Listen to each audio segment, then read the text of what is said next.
La chronique astrophysique. Sylvie Vauclair. Je ne vous ai encore jamais parlé des trous noirs.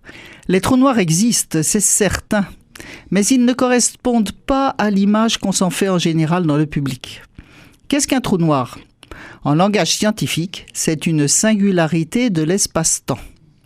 En langage commun, on peut en donner une définition plus simple, mais un peu trop schématique.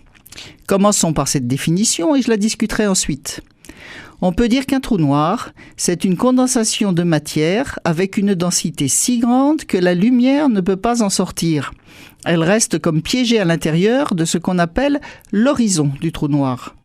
Dans ce schéma, l'horizon est une sorte de sphère limite qui sépare complètement deux mondes étrangers l'un à l'autre, l'intérieur du trou noir et l'extérieur.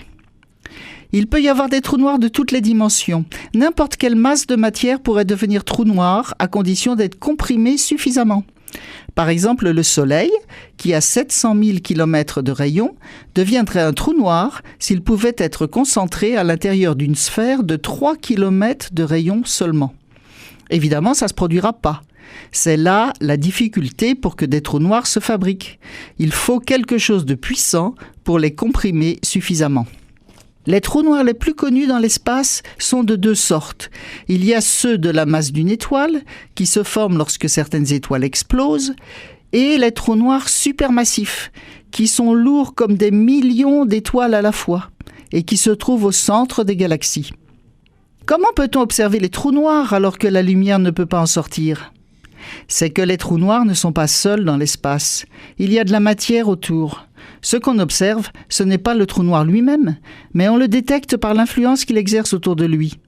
La matière qui tombe à l'intérieur d'un trou noir rayonne beaucoup d'énergie, en général des rayons X.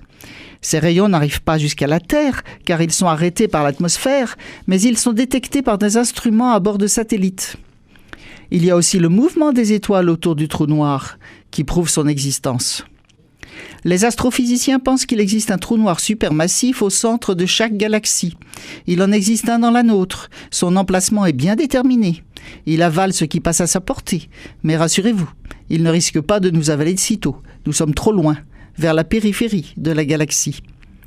Les trous noirs se nourrissent donc de la matière de leur voisinage.